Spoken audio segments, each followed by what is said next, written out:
Hi, I'm David with EV World News. We're talking about electric vehicles, green energy, and the stock markets. And it's a Wednesday, and I'm back with our resident engineer, Mike Herzog. How's it going, Mike? Always glad to be here, David. It's the world's flying by pretty quick, but it's good. It's good to take a pause and talk about some EV stuff. No, there's always lots going on.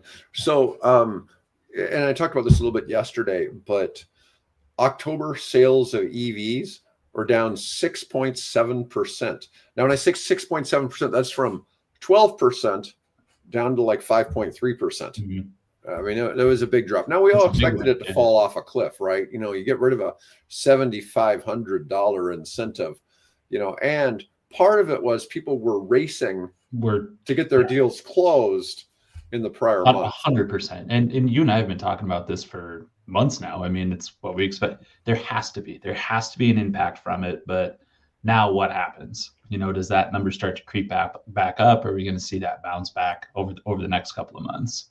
Yeah. So, I've already started seeing some deals creep back because the sub $25,000 EVs, because of the $4,000 tax credit, had disappeared, and there's starting to be some appear again. And while I'm not going to pull those up today, I have seen some back again below 10 grand, and some other prices that are really surprising. Now, you're not going to get a Tesla for 10 grand, but if you do, you should probably question that. Yeah, but there are some out there for like 16, 17, stuff like that. You may still be able to find some a little cheaper if they had high miles, but I don't know if I would jump on that. Owen says heat pump sales are down 26% from the same month last month. They still have the tax credits. There's a lot of factors.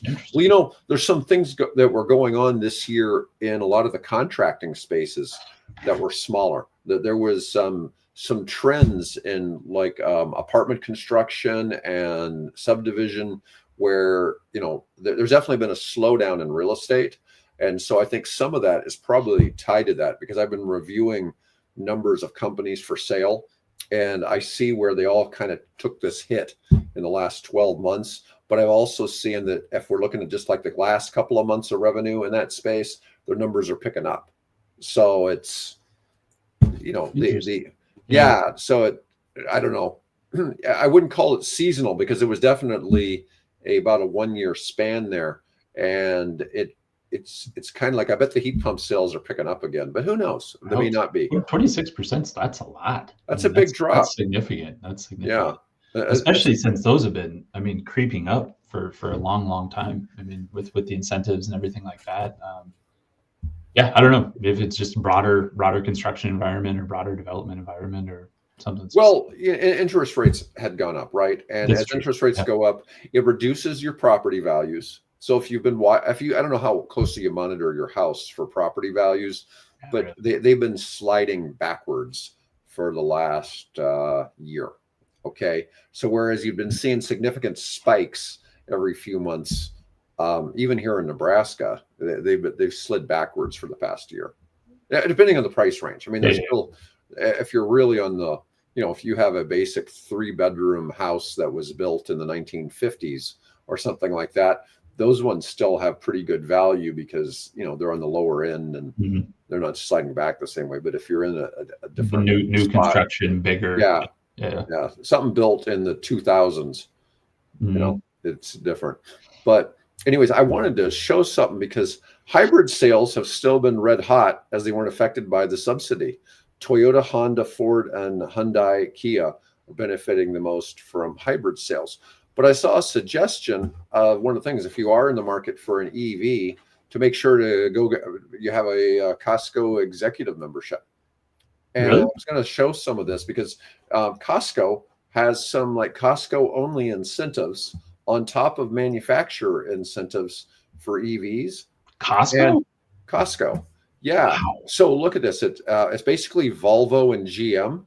But the EX90, has a $2,000. Holy cow! How did you come across that? That's crazy. I found it in some of the news I was looking at. Wow. Yeah, and the EX40 $1,250, the EX30 $1,250, the XC90 plug-in hybrid $2,000 extra incentive. Now, mind you, that's an expensive it's an $30,000 car. Okay. But some of these other ones, like the EX30, this was the one that we thought was going to be sub 30,000 in the US. 39 to 48, but get an extra 1250. Now, Volvo may have other incentives that stack with this. Okay. And you're not going to get obviously the federal tax credit anymore, but you could still get a state tax credit if you're in Colorado or something. Yeah, sometimes even local utilities will give a tax, or not a tax credit, but a credit towards new EVs. So I mean, there's stuff out there. Yeah, but some of this,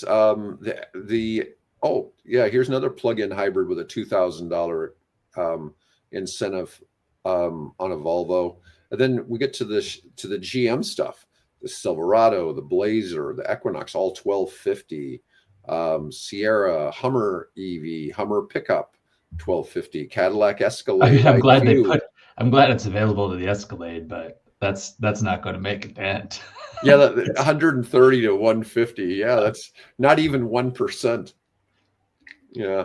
And then the Polestar, 1250.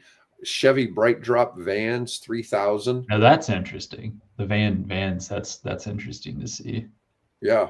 I thought this was just kind of an interesting find, because it's not something, if you're thinking in this space, you're probably not thinking about how Costco can play into this. Yeah, especially, but it's limited to Volvo or GM. Okay. But still, if you're looking at those vehicles, it's free money, right? You might as well take it. Well, and I'm surprised, or maybe Costco is going to get into the home charger installation business, because they do ACs, they do HVAC. I mean, they have such a broad umbrella of what they put in there that is definitely what I could see them entering into at some point, saying, hey, buy your charger from us. We will come install it and give you an incentive on an EV. Oh, I have something I can share with you off the air. Yeah. So anyways, so I thought that was kind of a good tie-in with, the end of the EV subsidies. It's interesting because even Hyundai has been doing some stuff, like you could still get like $13,000 off of certain from Hyundai EVs. Yeah. So, and I don't know if that's a 24 model, a 25 model, sometimes they still have some stragglers there from last year, but we're at the end of this year. So there's already 26 models out, right? Yeah. So, it's probably 25 models. I will say this, it's anecdotally always, but I see on the road many more hybrids. Plug-in hybrids than I have in the past. Those are really starting to pop up more. I notice it in parking lots because electric cars have a different sound. Yeah. And I'll hear the sound, and I'll look, and it's like, oh, that's a hybrid. Yeah. I do the same thing. I look, and then you see the tailpipe. And hybrid. Yeah. Yeah. I mean, well, and you can look at the front end too. You can tell if it's still got a gas engine by how the front is designed. But still, it's interesting to see, because I hear it all the time, and it's like, oh, is that an EV? And it's like, oh, it's a plug-in hybrid, which essentially is an EV with just an emergency gas tank. Yeah. Really is all it is. But although some of them don't go very far. No, I mean, well, and that's I've heard. I wish I had numbers to back it up, but they lose mileage pretty quickly on the EV, where it's after a year or two, you're down, some of them 20 miles, on that full charge, and what it looks like, or down to about 20 miles, 20. You're always charging that to 100%, right? So you're putting wear and tear on that. Hybrid, and you're probably discharging it 0 to 100 all the time, instead of 20 to 80, which full EV you're supposed to be doing. Yeah, and that's probably why people have weird thoughts about batteries, because if somebody had a negative plug-in hybrid experience with the battery, it might deter them from wanting to buy a full EV, right? It absolutely would. It's one of those, like, even since I started getting my recurrent report, I mean, I was worried about mine. After 2 years, I felt like, gosh, I bet I lost 20 or 30 miles. Then saw the report. It's like, no, you didn't. You lost 5 miles, or something. You were well within the range of what you're supposed to be. Like, you were right in the middle of acceptable. I know on Teslas, it's normal to lose 1% every 13,000 miles, although it's not typically linear. right? Yeah. So that you might lose 1% the first 5,000, the next 5,000. And then by the time you've hit about 50,000, you still only lost 3% or something like that. You're not losing much.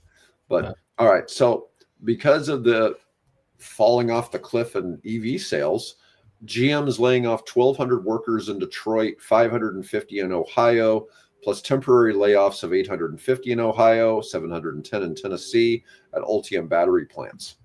It's big numbers. Those are big numbers. Those don't sound good. Rivian's cutting 4.5% of its workforce, 600 jobs. It says Freudenberg closing 2 Michigan EV battery facilities, 324 workers. I don't know who Freudenberg is. But I assume that is related to the Rivian thing because it's in the same news, but I'm not sure exactly what it's referring to. Mary Barra, the CEO of GM, says with the evolving regulatory framework and the end of federal consumer incentives, it's now clear that near-term EV adoption will be lower than planned. Well, tariffs, chip shortages, and other supply chain issues amplify the pain just beyond subsidy elimination. Let's see. Tomorrow is the big day at Tesla for voting on Musk's pay package. It's the $1 trillion. Yeah. You know, like I keep saying, it's like he only gets the $1 trillion if they achieve a $10 trillion valuation. Yeah. And that would be a little bit more than 6xing where they are now. So yeah, I mean, and it's a provocative number. It's going to get headlines, but it's stock. It seems unrealistic that Tesla achieves that anytime in the next 10 years. Okay. I think so, but I don't know. You just never know. Yeah. You just never know. But you know what? There's incentive to go out and do it now. Like go be the first trillionaire if you truly like take this company off to where it's never been before. You get to be a trillionaire. Yeah. Norway's Sovereign Wealth Fund and another organization called CalPERS. I guess that's California Pension. Yeah. I'm not sure. Something in retirement. Retirement, something. Publicly are opposed to it, citing excessive dilution and key person risk. Now, CalPERS might be a little influenced by Governor Newsom. Newsom and Musk don't see eye to eye. You know, they're constantly trying to make fun of each other on social media. And, you know, so Musk pulled up, you know, headquarters of Tesla and moved them to Austin. Yeah.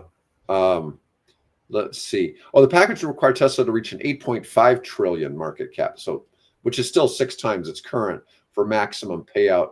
Musk would then own about 25% of the company if that happened. Yeah, a big number. 6x is a lot considering how much value has been created in Tesla to date, which lots of people in the car industry all try to say the Tesla's massively overvalued, but they don't realize the fact that Musk says, hey, we're not a car company, we're a tech company. Mm-hmm. And that is the 100% mindset. It has to be. I mean, that's what China's done for tech companies who happen to build cars.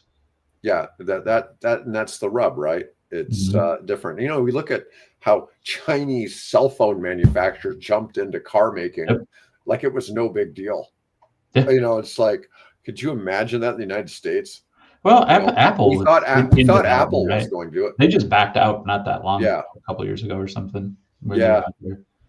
But I wish I knew who to attribute the quote to. Maybe it's you. I don't know, but it's somebody. It's like the great miss in the USA car market is that Apple didn't make a car, didn't make an EV. Yeah, that one wasn't me. I can't. Okay, somebody said that, and it's like, I can see that with tech. You know, it's I always equate it to that cattle platform, the cattle skateboard, and just put your cell phone on top of it. That's it, and then you have an EV right there, and whoever makes the best product, you know, or the best adaptable product that integrates with everything's going to win. You know, one of my friends sent me an X post from Aptera showing one of their 3-wheeled solar powered vehicles driving around New York City. And, you know, I didn't know those were on the road. Well, these are, you know, prototypes, right? Okay. But they had moved one from California to New York and were driving it around. And it's like, well, that still doesn't make it fully functional, but they seem to be getting some of their money. Maybe they'll start producing at some point. Want to see Aptera. Bill and I keep saying that's the company that Apple should buy.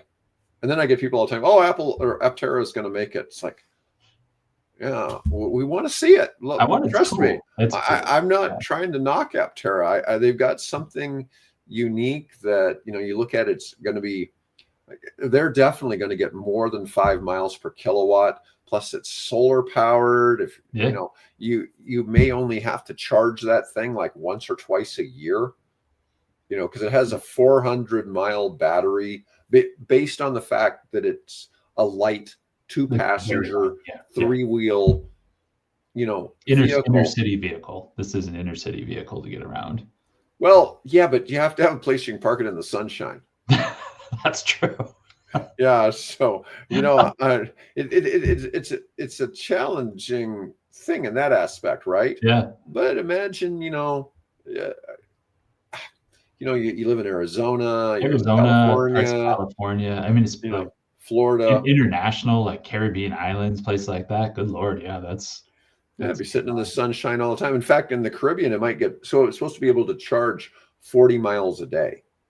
Okay, just from the solar panels. Just from the solar panels, and if you were in the Caribbean, you might get 50 miles a day. Yeah.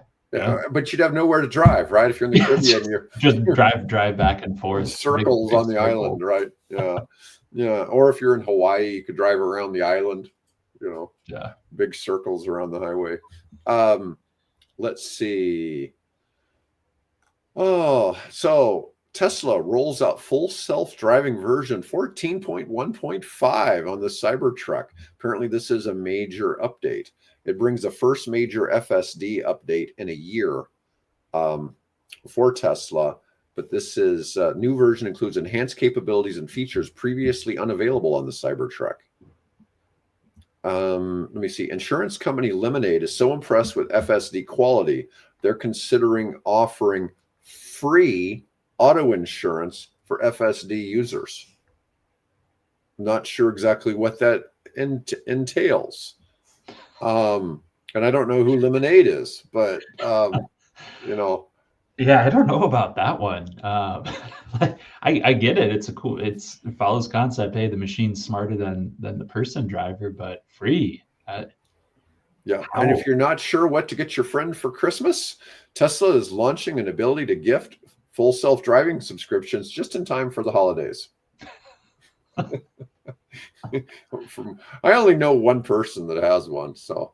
You know what? I'm laughing at it, but like we were just talking about Aptera, that's what you need, to kick those companies off. And I disagree with a lot of Elon Musk, but damn, if he wasn't a consummate, unapologetic showman, that took that company, and that's kind of what you need for an Aptera, somebody who's just, I know I have a good product and I want to sell it.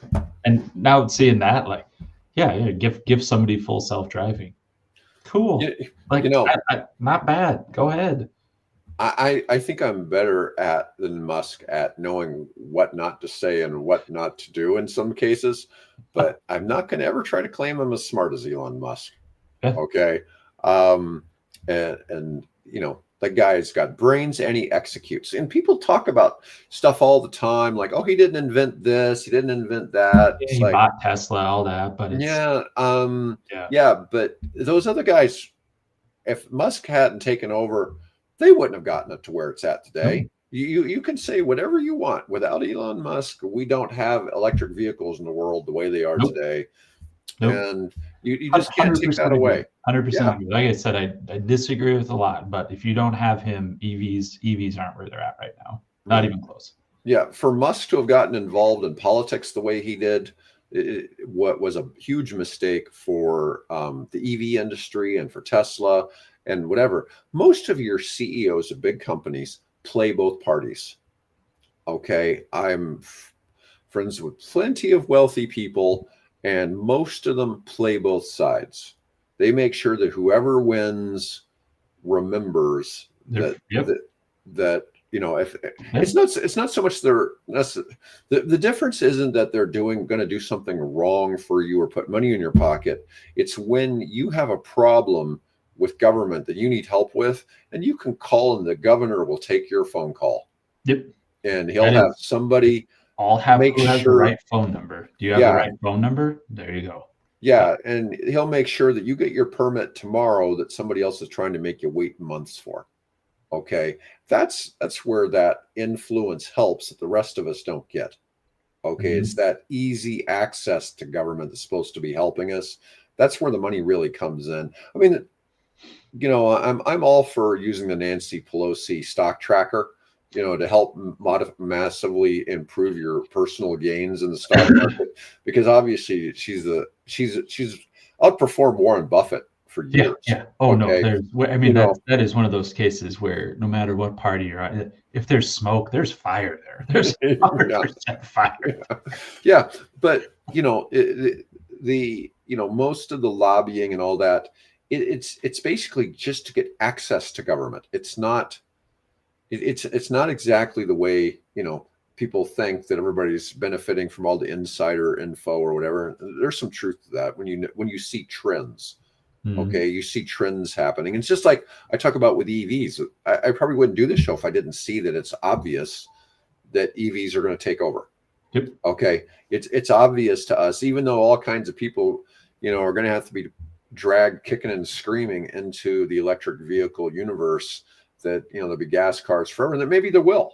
Maybe there will still be. And we've talked about that before too. There's some applications you need diesel, you need gas. It's not going to go away. Yeah. But everyday use, I mean, no, it's gone. I mean, it's the writing's on the wall already.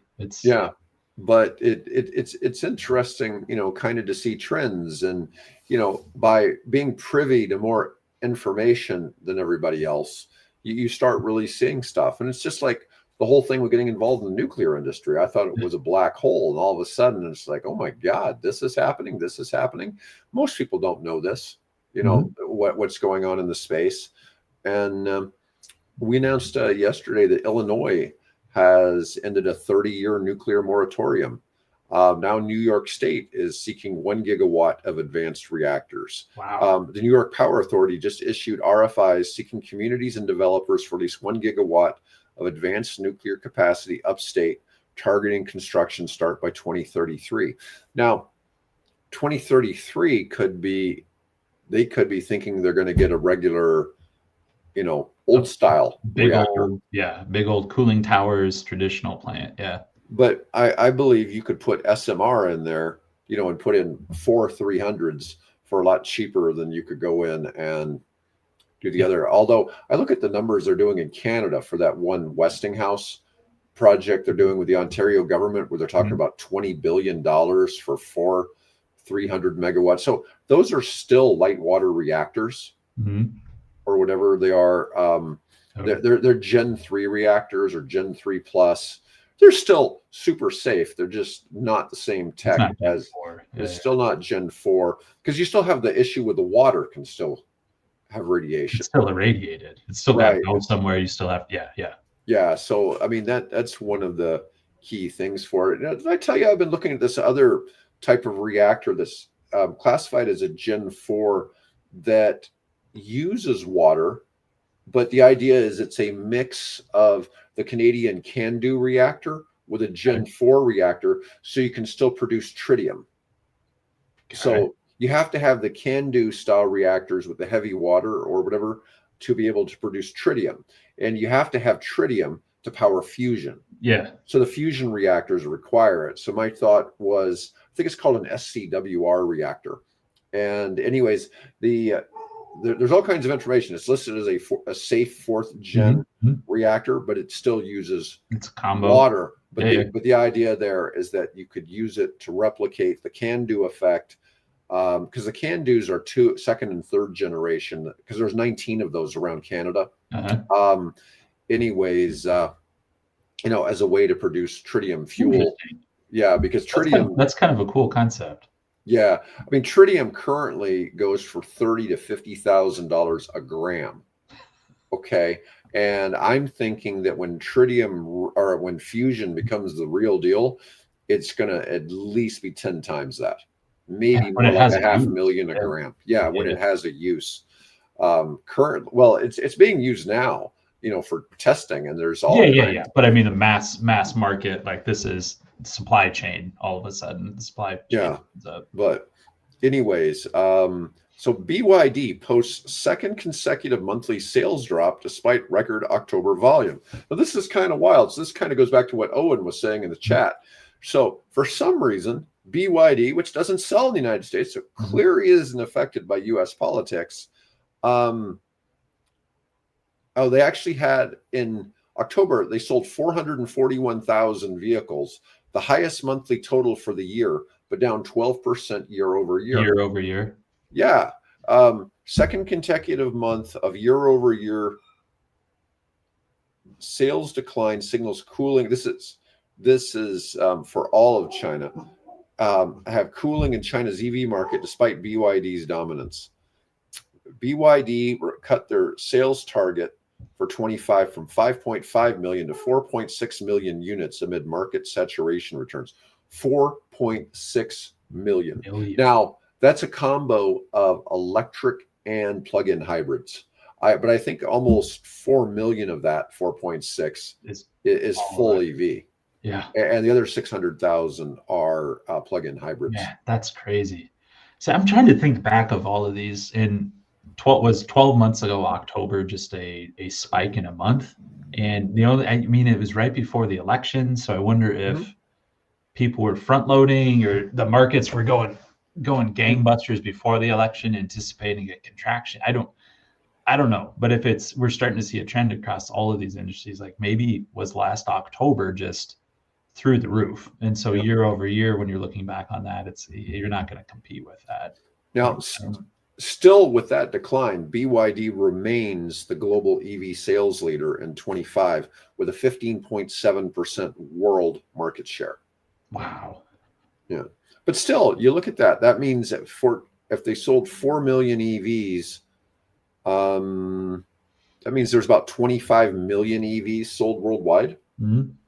That a couple million a month across the world. It's really funny because people always just think EVs are dying, whatever. And it's like, well, maybe it's slowed down a little bit. But it's usually a situation that for BYD they actually went down in numbers, but usually it's simply a situation where the growth has slowed down. It's the second derivative. Like your rate of change is decreasing, but you're still increasing overall. Yeah. All right. Formula E, which is electric racing, has got a new 800 horsepower car for racing, which in the greater scheme of EVs, 800 doesn't sound. No, I mean you can get that and go buy a nice Tesla, soup it up a little bit. Yeah. Yeah, I got something for I'm starting to get ads now for a Chevy Blazer SS EV with 615 horsepower. Yeah, off the lot, 615 horsepower. Yeah. Let's see. Yeah, for like $60,000, something like that. It's like, oh, that's kind of nice. I'm just saying, it's just funny to think about because the horsepower. If you love horsepower, EVs bring it. They bring the horsepower and 100% American energy. Yeah, there you go. There's no fear that you're spending money on foreign governments when you're putting electricity in that EV. Our big fear is where we're at Nebraska, we buy coal from Wyoming. So let's keep it in our state. But yeah. There you go. No, all right. That's cool. I mean, this is cool, but the 615 horsepower Chevy Blazer off the lot. That's one. Jeez Louise. Yeah. No, this appears to be a single passenger vehicle, but it looks kind of like the Batmobile from this screen. From this look, right? You see Batman. You're being optimistic. I'm pessimistic. I thought, God, that looks like a go-kart. Real fast go-kart. Yeah. Okay, there you go. That's a better shot. Yeah. Yeah, I totally see Batman driving this. Yeah, there you go. Oh, let's see. View photos. Oh, let's see what we get here. Oh, there's a blurry shot. Just a blur. It's just going so fast. You can't even get a picture of it. It's wild. Let's see. Yeah. Anyways, I just thought this was interesting. Bill had this highlighted, so he knows I like the high horsepower stuff. Yeah. Apparently, you probably can't buy that, but still, it's still kind of funny to see. It Formula E's Gen 4 car nearly doubles the Gen 3 output with up to 800 horsepower, debuting in 26-27 season. Faster acceleration, improved regenerative braking, recovering nearly 50% of race energy somehow. Wow. And enhanced aerodynamics. Can recharge 10% of battery in 30 seconds via ultra fast pit stops. Could you imagine? It's like you're pulling in the race and the driver gets out, he eats lunch, and gets back in the car, goes to the bathroom. Get back in. Yeah, always waiting for the car to recharge. Early testers calling it a beast, seen as make or break moment for Formula E to rival traditional racing and showcase cutting edge EV tech. See, to me, battery swap. That'd be it. The crew's there with the new battery, running in there and swapping out the battery. It's like a pit stop. It's just like a pit stop, except changing the tires, change your battery at the same time. Yeah. But that 10% in 30 seconds from the guest last week from the wireless charging, I mean, that's his model. You're constantly topping off. So, I mean, you put those at stoplights, you put those wherever, it's just constantly little opportunities to top the tank off. Your Formula E racetracks could just have it underneath the whole racetrack. You could absolutely do that. Yeah, it's kind of an interesting thought, isn't it? Mm-hmm. I wonder what that power draw would look like. We're in all those cars at on race day. Everybody else turn your ACs off and your lights. You got 20 cars racing. They're maxing out that power draw. Yeah, God knows. That'd be healthy. All right. Zero Motorcycles launches the LS1 electric scooter, first overseas manufacturing. So Santa Cruz, California-based Zero Motorcycles launched the LS1 electric scooter targeting European urban markets like Paris and Milan. Features removable battery and belt drive. First product from new partnership with China's Zongshen, marking Zero's first overseas manufacturing collaborations. Part of a push to offer affordable EVs under $10,000 for commuters and fleet operators. Let's see what this looks like. Yeah, you know what? Under $10,000 doesn't really sound that impressive to me for a two-wheeler. Yeah. I mean, they're nice looking, but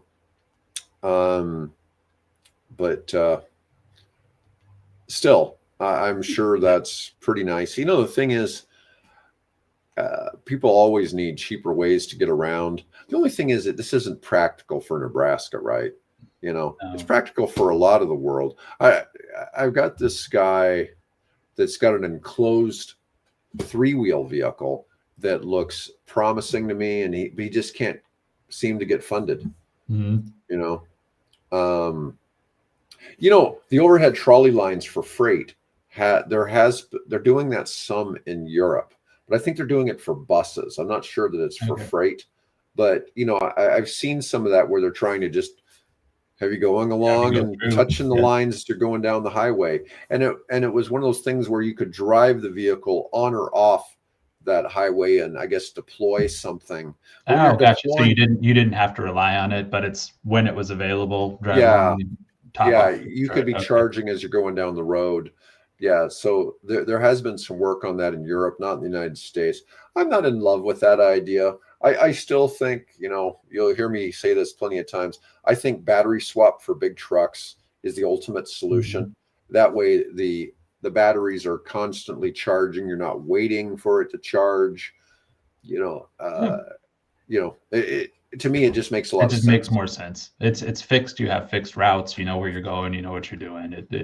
Those applications. I like the wireless idea and all that. And I see where that could win in certain situations, and certainly for the parking, right? But I think when you're talking something that's got 500 or what is it? Yeah, 500 kilowatts or whatever batteries, it's just a lot to charge. And I don't know.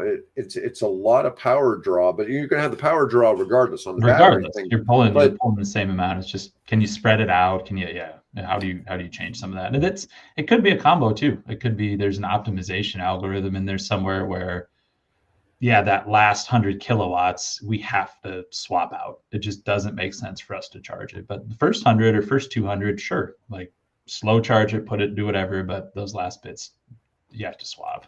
Oh, did you see that calculator I emailed you? Yeah, that was really cool. I just opened it up and started to look, but that's I've been really playing cool. around with that. I don't like some of his assumptions, but there's no place to change the assumptions, although it does have access to the code on GitHub. Yep. But that was a crazy levelized cost of energy. Yeah, that was really neat. The depth of it was very cool. Like I started scrolling down, and it was like, oh, and it does this. Oh, and it does that. Like that's pretty slick. Yeah, at the very bottom, it actually gives you the LCOE. Yeah. And I was like, I was playing around. It's like, oh, I'm going to increase the solar, I'm going to increase the battery, and generally, sometimes I was getting up to like 12 cents a kilowatt, and I'm like, oh, that's not going to work.